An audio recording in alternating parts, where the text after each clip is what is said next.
mbokk yi jërë ngeen jëf si ànd beeg ITV daleen ak jàmm ci biir jotaayu xibaar bokk na si li si gën a fës njiitu réew mi Macky Sall aaye na ñu génne bépp locataire ci jamono ji ñu nekkee ci état d'urgence muy dogal bu nga xamante ne ñi di locataires yi rafetlu nañu ko waaye ñi moom seen kër itam bañu lu ni mel ñoom li ñuy sàkku rek moo di nguur gi daal di leen a bunge. tolluwaayu coronavirus fii si Sénégal jàppale na si bésu tay bi am na ñaar fukki nit ak benn yu am coronavirus ci ñoom ñooñu nag fukki ak juróom-ñeent yi dañu leen ka wàll ñaar ñi nag xamaguñu fan la ñu ko jëlee am na nag ñeenti nit yu wér suñu sukkandikoo ci docteur Marie Khemesse Ngom Ndiaye mi ñu ko yeggee. booloo mooy doole groupe E-Media Invest ak yeneen i chaîne télévision yi mu lëkkaloo woon amal ab téléthon daal dinañuy dajale nag lu ëpp fukki ñaar téeméer ak benn ci ay millions daal di koy jébbal nag ki nga xamante ne moo di jëwriñ gi ñu dénk wàllu koom gi di Abdoulaye Daouda Diallo moom moomee nag daal di koy rafetlu daañu teewlu ay kàddoom ci biir jotaayu xibaar yi yaatal bi neskis lay doon.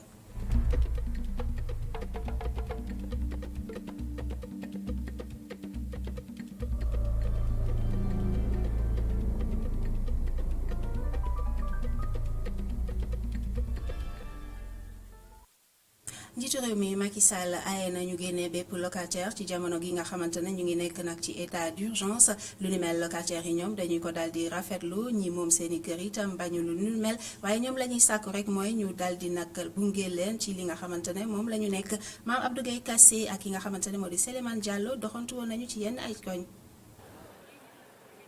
ci kër gi nekk fii ci rue 25 angle 18 bu Médina soxna si jëkkëram dafa génn àdduna bàyyi ko kër gi ak njaboot bu sew te nag ci xaalisu loyer bi lay compter ngir mën leen a dundal wante nag ngir mu jot ko ay jafe-jafe yu rëy lay jànkonteel moom mi lee moo ngi rafetlu dogal bi nga xam ne njiitum réew mi jël na ko di tere rek ñuy génnee ñi nga xam ne ñoom ñooy locataires yi wante nag jàpp na ni daf leen waroon a bàyyi xel ñoom ñi di bailleurs yi. ñun naka jekk locataire daf ñu yor parce que kuy dem ba le 10 passé ñu lay soog a fay nga yor ay xale ñu war a lekk kon boo moment bu ñu toll nii ñun xam nañ ne carrément locataires yi kenn du leen kii mais ñoom tam nañu am xel tamit fay ñu parce que ñun tamit ay njaboot lañ amuñu si lu ñu jàpp surtout ku sa papa dee. kër Camara yi soriwul dara ak kër gi nga xam ni foofu nañu njëkkee famille bi ñoom ñoo dëkk ci premier étage bi soxna si di ñu xamal ni nag weer bu jot moom dina fay téeméeri junni ci jamono bi nga xam ni liggéeyam doxatul rax ci dolli boroom këram demul dikkul loolu bokk na ci lu waral muy rafetlu rek dogal bi nga xam ni njiitum réew mi jël na ko. fii man fii dama fiy fay 100000 la lu teg 100000 francs lay fay fii te sama borom kër nga ni toog liggéeyatu man maay doon daw te nee nañ toog sama waa kër nañ toog ñu xaar yàlla ñu xool loolu la ñu nekk ni léegi ma garder samay njaboot. sëñ bi moom mooy gérer kër gi moom mi lee di ñu xamal ni nag ñàkkuta ànd benn yoon ci dogal bi nga xam ne njiitum réew mi jël na ko wante nag jàpp na ni daf leen waroon xalaat ñoom ñii di bailleurs yi. waaw loolu moom dama koy rafetlu bu baax parce que tey damay jàppee bu doon man la tey voilà parce que gis naa seen situation ñenn ñi dañ doon liggéey ci marché yi tëj nañu marché yi ñenn ñi tamit am na liggéey yu ñu doon def yooyu yëpp presque guddi la woon defatuñu ko donc loolu yëpp man vraiment dama koy rafetlu lu état bi taxawal parce que loolu tamit ñun bailleur en tant que bailleur war nañu leen comprendre bu baax état bi daal lu mu ci mën a jàpp rek na ci jàpp. fii ci Grand Dakar sëñ bii moom ñawkat la bis bu nekk day jóge ci banlieue bi di ñëw fii ci Dakar ak état d'urgence bi naka noonee tamit couvre-feu bi ay activité am dañoo wàññeeku bu baax a baax loolu lee tax na ba nga xam ni moo ngi rafetlu rek dogalu njiitum réew mi. mesure bu jar a jël la ndax ku mel ni sama classe gi di jógee ba fu mel ni Grand Mbao di ñëw Grand Dakar di liggéey si sama heure liggéey dafa wàññeeku bu baax a baax may ñëw dinaa am chance jël car mais retour bi moom mënoo jël lu dul taxi ku mel noonu nag bu fekkente ni revenu am xaw na wàññeeku nga ne da nga koy génnee ndax locataire kooku jaaduwul kon président mesure bi mu jël mesure bu baax la. njiitum réew mi dafa sàkku ci bailleurs yi ñu daal di dawal yërmande ci seen diggante ak ñi nga xam ni ñoom ñooy locataires yi ñu bañ leen a génnee su fekkee ni rek ñoom ñi lee amuñu lu ñu fayee ci jamono bi nga xam ni ñoo ngi appliqué li nga xam ni moom mooy état d'urgence. moom Mame Abdou Gueye Kassé ñi nga xamante ne ñoo dëkkee ci gox yi di Darou Rahman nekk ci commune Wakhinane Nimzatt ñoom ànduñu ci ñu jaay kër yi nga xamante ne seeni borom dañ leen abandonné ndax mënd mi loolee nag tax leen a yëkkati seen kàddu bay sàkku ci kilifa yi ñu daal di taxaw ci lu ni mel Mamadou Lamine Fati. kuréel gi ëmb askan bu nekkee ci Darou Rahman benn ba juróom-ñett nekkee ci Wakhinane Nimzatt mer ba futt lañu def ci seen kilifa gi nga xam ne moo yore seen gox-goxaan bi lee ñi dëkkee ci gox gile di naqarlu bu baax a baax kër yi nga xam ne dañ leen tojoon seeni borom dem ndax mbënd yi fi doon am. délégué de quartier Darou Rahmane 8 Darou Rahmane 4 du moins moo soxla woon pour ñu rembeleel ko benn yoon pour oto mbalit ni mën a ñëw accéder biir quartier pour ramasser ordures yi bi ñu commencé ñu defal ko yoon bi léegi bi ko waa mairie ñëw di ko ànd ak seen entreprise yooyu ñu ñëw di sëkk ba aménager yoon bi ba pare yeneen espace yi des dañ ko commencé sëkkaat léegi bi ñu koy sëkk nañ sax ba sëkk ay kër yoo xam ne seen borom dama ñu jaaxaay am ñoo xam ne seen borom dem nañ jaay ñu sëkk léegi ñun ñu ñëw côtoyer la ñun leen lu tax yéen ngeen commencé sëkk te yoon lañ leen waxoon ñoom ñu ne non dañuy sëkk rek parce que délégué de quartier dafa soxla waale benn juma ñu def ko si ñun la bu dee juma dañu rafetlu nañ ko parce que gox bi lañ dëkk parce que xam nañ ne jàkk jële tôt ou tard dina fa jóge à un moment donné ñu gisaat ñoom ñuy sëkk di avancer nag ba jege lag bi ñu ñëw jegewaat leen ñu ne leen waaye lan ngeen di sëkk ba léegi waxu la ñu ban initiative ngeen jël ba ñëw di sëkk ba commencé étouffer le lac ñu ne ñu non dañu bëgg suñu leen defalee yoon bi ba pare après léegi ñu ñëw indi garage mécanicien yi nekk derrière le poste de police ñu ne leen loolu mënul ne fii à Darou Rahmane fii c'est le poumon de Darou Rahmane bu dee centre de formation polyvalent ñun bëgg nañ bu dee maison des femmes bëgg nañ bu dee terrain de foot lu mu mënti doon mu nekk au bénéfice de la population bëgg nañ mais tout sauf garage mécanique. ñi nekkee ci mbootaay bile di ragal bépp liggéey bi nga xam ne def nañ ko seen gox gile mun naa indi ay jiixi jaaxa rawatina ci lac bi nga xam ne moo fi nekk bi nga xam ne saay su ne su tawee ndox mi fa lay jëm. lu tax ñun ñu am lu ñu metti mooy ñoom wax ñu dëgg gi maire dañoo dugal maire ci benn créneau bu mu xamul n'est-ce pas parce que préfet bi mu ñëwee plan la indi wan la maire ko ne carrément kat dañuy étouffer dex gi te moom du ko nangu parce que tamit mënuñu seetaan ouvrage bu mel nii président Macky Sall def ci ay milliards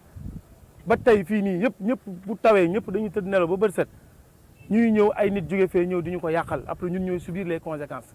te préfet ci dynamique boobu la nekkoon di wax kon nag bu fekkee ne problème am na léegi ñun ñi nga xam ne ñooy doomu Darou Rahmane ñun ñooy jug ñu porté ko ñun lu ñu bëgg mooy préfet ci boppam woo la maire ñun mën nañ ko régler à notre niveau. gannaaw bu ñu tojee kër yi nga xam ne ñoo nekkoon ci goxu Darou Rahmane bile ngir mbënd yi fi doon am fii nga xam ne fa la kër yi nekkoon saay su ne dañuy gis ay jafe-jafe yu nga xam ne dina am ci diggante ñi nga xam ne ñooy liggéeyee ci mairie Wakhinane Nimzatt ak askan bi nga xam ne ñoo fi dëkkee loolu tax na ba askan googule sax tàllal loxum nguur gi le di leen woo nañ leen utal saafara te taxaw ci lu nu mel.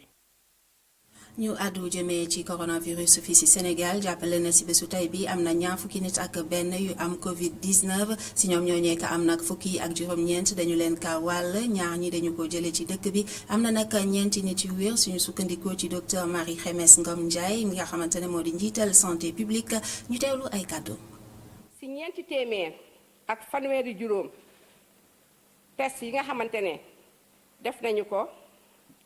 ñaar fukk ak benn. dellu si nañ am doomu jàngoro ji ci yooyu fukk ak juróom-ñeent cas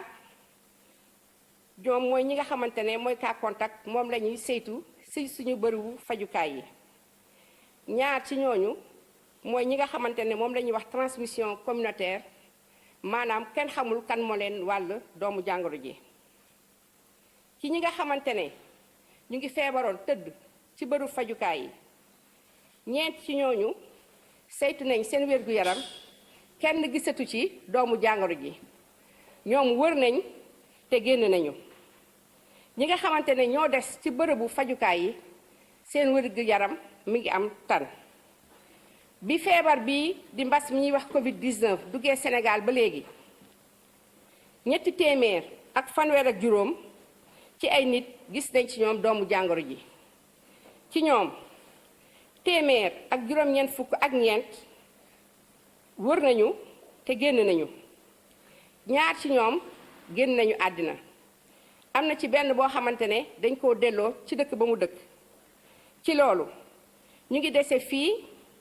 téeméer ak fanweer ak juróom-ñett ñi nga xam ne ñu ngi leen di faj ba léegi ci bërëbu fajukaay yi. ci Grand Dakar nag am na ñaar fukki nit yu nga xamante ne ñoom am nañu fa coronavirus loolee la sous-préfecture bi daal di xamle sous-préfet bi nag di sàkku ci askan wi ñu daal di sàmmonteeg ay digley kër docteur ki nga xamante ne nag moo di Mamadou Mbacke Fall di xamle rek ne couvre-feu bi moom ñu ngi sàmmonte ak moom donte nag ñu ngi am yenn ci ay jafe-jafe ci plage yu Yaraax Mamadou Mbacke Fall la ñuy teewlu ci micro Baba Ndiaye Sélémane Diallo. waaw fii ñu toll nag juróom-benn commune nekk am ci Grand Dakar am nañ ci bi ñu mujjee def situation lu mat ñaar fukki cas yoo xam dañoo positif. ñaar fukk yooyu nag bi ñu am itam yàlla dogal na def amuñ ci cas communautaire mais contact yi ñu amoon yëpp ñu ngi leen di suivre te def nañ fi benn comité local boo xam ni de lutte contre la pandémie ajuma bu jot à 10 heures naja fi muy diggante maire yi médecin bi ak policiers yi les commissaires de police ñu waxtaane ko ñu ngi daw nag stratégie yu bëri mais bi ci gën a bëri bi ci gën a taxaw mooy sensibiliser wax ak nit ñi ba ñu am doxalin yu bees xam ni lii ñu leen di wax du ay caaxaan mais lu nit ñi war a bàyyi xel la parce que jàngoro dafa mu gaaw a wàlle te ñu yaakaar ne lu ñu gën a wax ak ñoom incha allah lépp dina gën a baax la. bon couvre-feu bi ci liñ ko gisee d'une manière générale d'après rapport yi ak communication yi police yi joxe gis nañ nit ñi respecté nañ ko xanaa kay amoon nañ ci fële ci Yaraax rek ay ñu nekkoon ci boori plage bi daal ngoon gi du football ak fii ci terrain Sicap bi mais gis nañ ni bi ñu waxee ak ñoom ba léegi police dugg ci bàyyi nañ te mel na ni daal jàpp nañ ni nit ñi gën a xam lu gën a bëri léegi ci feebar ba boo xoolee léegi ngoon gi sax couvre-feu bi ñëpp dañu nekk seen kër kenn du génn. même xale yi daan génn sax benn la xaw a dox ci tali beeg naan dañuy doxante sax bàyyi nañ ko.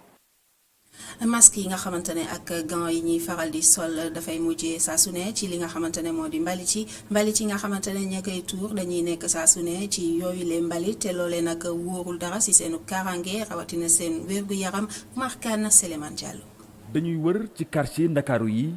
ngir tonni mbalit yi. naam entreprise bi ñuy liggéeyal jox na leen ay masque ay gants ak ay bottes waaye dafa mel ni duñ ko jëfandikoo mu nekk métier boo xam ni daf leen di exposé ci façon jàngoro bu nekk te tey la ñu gën a tiit ci seen wér-gu-yaram. déjà publicité bi lan la wax dafa ni kii nga xamante ne dafay saqat ki nga xamante ni il est susceptible d'être malade bu saqatee saqat ko tëfli ko ci mouchoir naka teg ci poubelle mais kii tuur mbalit bi nag moom mais kii tuur mbalit kooku kenn ëpp ko danger. déjà ñu ngi wax ni ay cas communautaire ñu ngi fi xam nga cas communautaire kenn xamul déjà ki ko wàll xamoo kër gi ko am yow supposons nga ñëw di tuur mbalitu këru jàmbur fekk na foofu am na cas kii affaire poussière bi jóg dugg la yow léegi boo wàccee xam nga fii amoo fenn foofu sango da ngay dem ba sa kër nga sango boo demee sa doom yi accolade jàppal bàyyi nga wàll leen feebar beeg ñoom it ñu dem wàll ko seen morom jàppal bàyyi conditions yi normal dañuy wax rek mais gants la ñu jox bot ak t-shirt masque jeex na gants yi bu yàqoo léegi qu'est-ce qu'il va faire gants yi da ngay liggéey même pas une semaine mu yàqu léegi qu'est-ce qu'il va faire. risque boo xam ni àndul ak payoor bi war. bu nga am une petite aperçu ci salaire bi rek enseignants yi seen indemnité de logement moo ëpp suñu salaire bi on se dit la vérité loolu c'est grave chaque jour nii di côtoyer le danger di reyante pour sa réew set parce que réew mi bu setee mbalit bu amul jàngoro du am chaque jour ngay reyante muy noor muy nawet 24 heures semaine 7 jours sur 7 chaque jour suñu éléments yi ñu ngi sur le terrain weeru dee nga yëg ñu njëkkati benn wecc jox la quoi ay indemnité de logement amuñu ko. prime de risque amuñu ko prime de motivation amuñu dara. mu nekk situation boo xam ni sawarlowul benn liggéeykat. njiitu réew mi Macky Sall def na lépp ngir lu leer mën a am ci koppar yi nga xamante ne nag dañu ko jagleel xeex gu ñuy xeex coronavirus lu ni mel ki nga xamante ne moo di Seydou Gueye xamle moom moomee nag moo nekkoon gànnu i-rajo matinal bu i-rajo ak ITV bokk na si lu mu xamle mooy ne fu mu toll nii ministre yi nga xamante ne yoo yor wàllu séddale googe ak yooyu le koppar ñoo war a xamal askan bi lu leer naññ ñu daal si teewlu Cheikh Assane Fall Souleymane Diallo. ci tàmbali gi coow li jolli. li koy leeral nag mooy ñi nga xam ne ñoo war a saytu ñëw saytu ba wax mbir mi naka la demee tey jii liñ ci mën a jàpp mooy ay jiiñ la kenn du ko ne mais ku ñu teg tuuma da nga ko war a teggi bu ñu tegee tuuma nag war nañ ko teggi ñi nga xam ne ñoo yor mbir yi war nañ cee góorgóorlu teggi ko parce que jógoon na ci wàllu transport bi jóg na tey ci ni ñu joxee ceeb bi donc li nga xam ni sénégalais yi soxla nañ ko mooy mu leer foog naa ni ñi ñu dénk dinañ ko leeral donc foog naa ni li ñu war a jàpp li war a dalal xelu sénégalais yi mooy président de la république bi mu tàmbalee dafa jël loolu teg ko comme une contrainte c'est-à-dire loo xam ni il faut que mu nekk pour que kóolute gu bees gi nga xam ni am na ci diggante sénégalais ak seen état nekk loo xam ni dafay sax. comité boobu bi ko président waxee ni mu ko bëgg tëggee mooy député yëpp dinañ ci nekk ñi nekk fare ci opposition bi ak ñi fare ci pouvoir bi. société civile dina ci nekk ak yeneen personnalité yoo xam ne mën nañu indi dara ci transparence bi ñu soxla comité de pilotage boobu moom mooy nekk li nga xam ne mooy gaz bi sénégalais yi soxla te président mi ngi koy defar foog naa ni ci jamono yu néew comité boobu dina ñëw. ni ma leen ko junjee ci boppu xibaar yi xam ngeen ne fee fan yële ñu wees groupe E-Media Invest ak chaîne télévision yi mu ci lëkkaloo woon di mel ni 2STV 7TV DTV ak Walf TV dañoo amaloon ab téléthon tey nag ñu daal di jébbal li nga xamante ne moom lañ ca jot dajale mu toll si téeméeri million ak benn jëwriñ gi nga xamante ne nii nag moom la ñu dénk wàllu koom gi Abdoulaye Daouda Diallo daal di rafetlu lu ni mel bu baax a baax ñu teewlu ay kàddu. li ma si bëggoon wax rek mooy di leen sant d'abord si xel mi parce que mbir mi nag bu ko président jëlee woote ku nekk na si jàpp da ngeen def téléthon mooy déjà sensibilisation bu am solo donte sax am na ñi nga xam ne jëlu leen seeni chèque bopp mais c'est sûr que def nañu contribution bi te jaaru si seen loxo parce que am na ñu bëri ñi ma xam ñu fi ñëw parce que dañu gis simplement que c'est vrai amoon na communication bi chef de l'État woote woon na mais su ngeen defee un événement pareil day gën encore dugg ci askan wi ba tax ne képp ki nga xam ne en tout cas sénégalais la jéem na ci def effort wax naa ko léegi yéen wax ngeen am ngeen ay 500 francs ak ay 1000 francs. tëj boutique yi nga xamante ne jaay ñu lu dul ay lekk ca Tëngéej ñu ngi sàmmonteeg moom bu baax a baax foofee nag commerçant yi ñu ngi sàmmonteeg ak dogalu préfet ba ñu daal di si teewlu Babacar Seck. bu weesoo magasin yi nga xam ni ñu ngi fay jaay lépp lu jëm ci wàllu ñam yeneen boutique yi atelier yi ak centre commerciaux yi nekk marché central bu Tëngéej tëj nañ seeni bunt njiitu marché bi di ko dëggal. bon bilan bi mënuñu ko bañ a respecté comme arrêté la boo xam ne bi dafa jóge ci gouverneur jaar ci préfet wax dëgg yàlla aussi mënuñu def leen lu dul appliqué ko te loolu loo xam ne lii aussi pour maanaam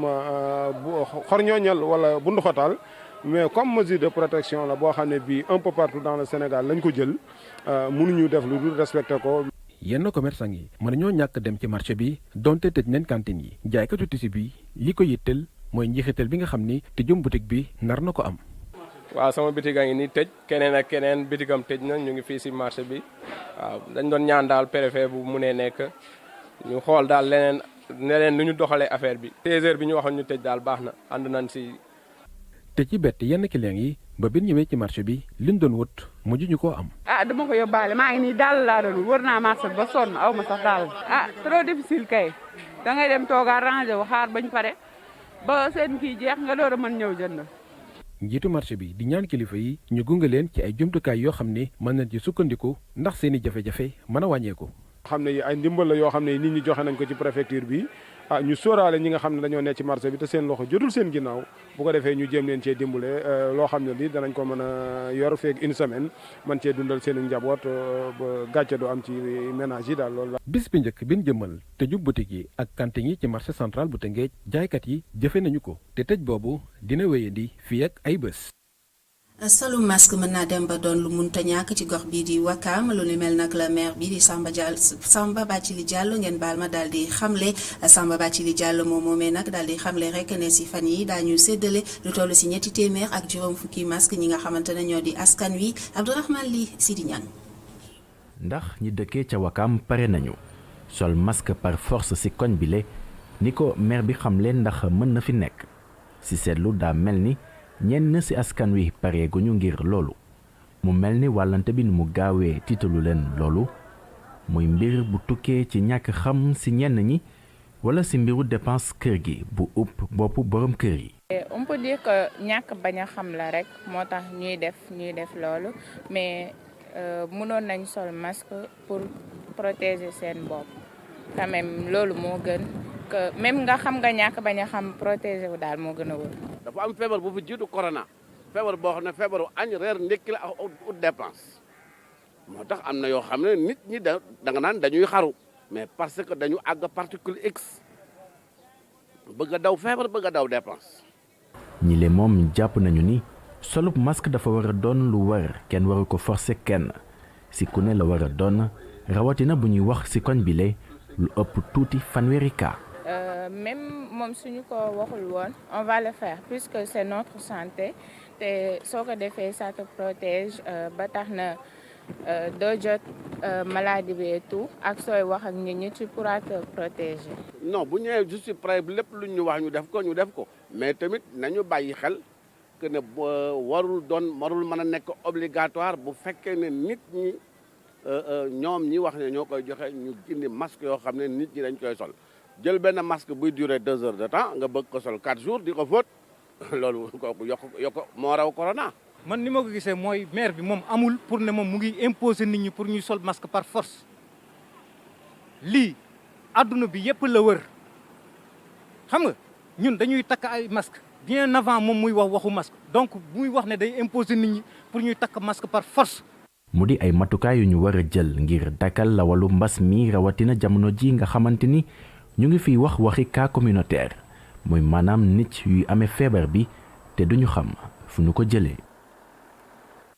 Abdourahmane lii dañuy desandi sax ci solu masque yooyee ñi nga xamante ne nag ñoo di styliste ak modéliste yi ñoom fas yéene wuñ ci des gannaaw kuréel gi boot modéliste ak styliste yi ñoom daal dinañu jagleel groupe E-Media Invest ay masque ñu war ko mën a jébbal seenu reporter ki nga xamante ne moo di Talla Diop di kenn si ñoom daal di koy teg nag ci loxo Mamadou Ndiaye ki nga xamante ne mooy njiital wàllu jokkalante bi fii ci groupe E-Media Invest ñu teewlu seen kàddu ñoom ñaar ñëpp ci micro Cheikh Sall. jubluwaay gi de mooy jàpp ci xeex bi ñuy xeex jàngoro ju bon ji lëmbe réew mi lëmbe àdduna bi sax laay wax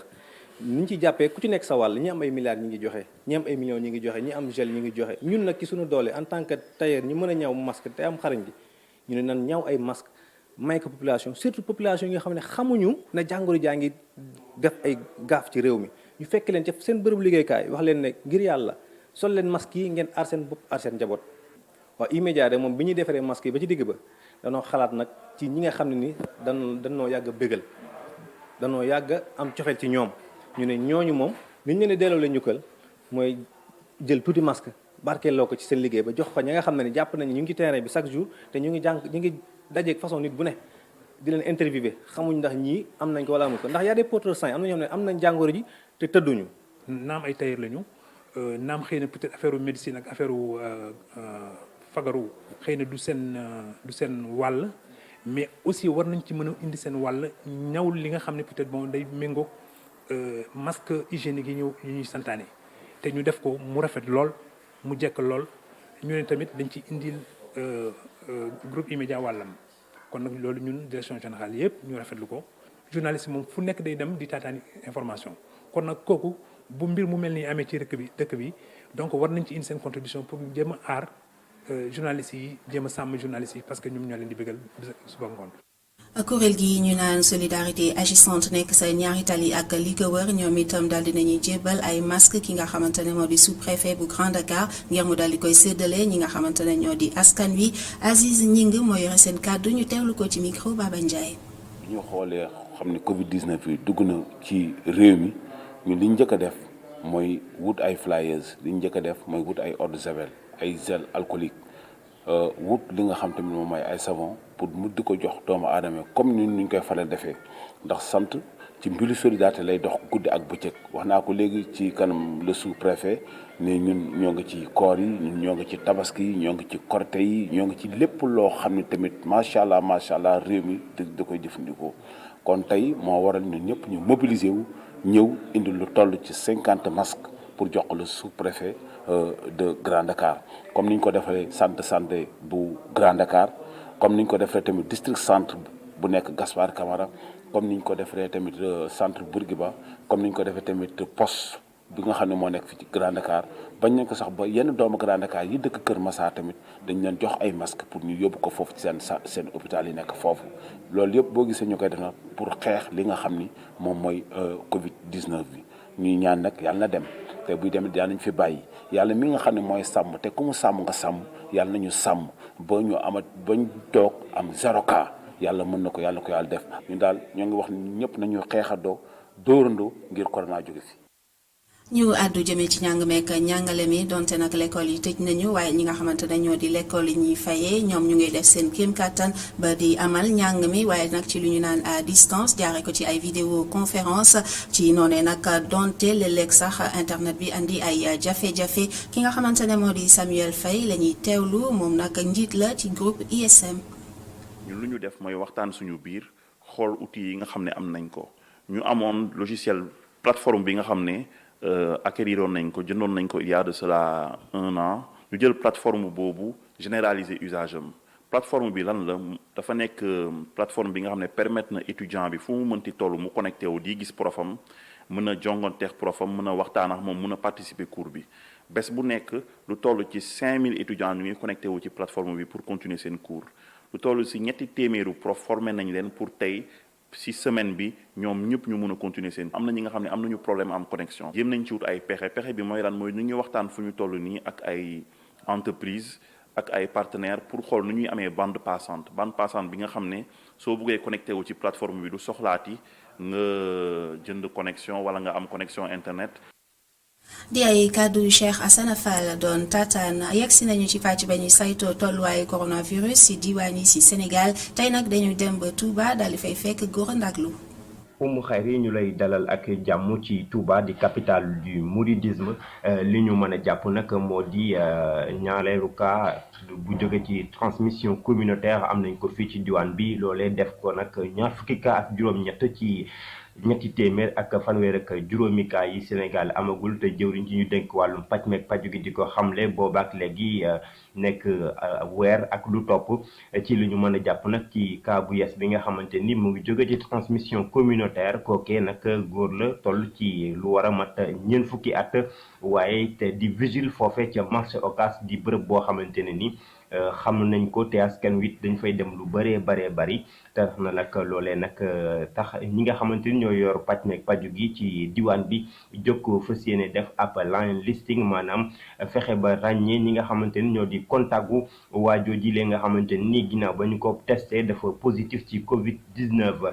loolu nag dina tax li nga xamante ni moo di centre d'isolement bi Daaru Marnaan centre de traitement boobu li nga xamante ni sax nettoyé woon nañ ko ba pare ba daal di koy pomper désinfecté ko dina daal di reprendre service ci loolu it nga xamante ni moo di Covid-19 patient maanaam ñi nga xamante ni ñoom la ñu isolé woon mettre leen woon quarantaine ci campement bu Mbàkke fukk ak ñeent ci ñoom jot na leen a testé ñu daal di négatif waaye ba tey ñu ngi leen confiné ci boobee campement ñoom nag ñuy xaaraat yeneen test yoo xamante ni nag dina confirmé waat ne test yi ñu def ci ñoom daal amuñu jàngoro yi Covid-19 lii la ñu mën a jàpp ci diwaanu Njaareem rawatina ci Touba di bërëb bu sell bi Oumou Khayri Bass.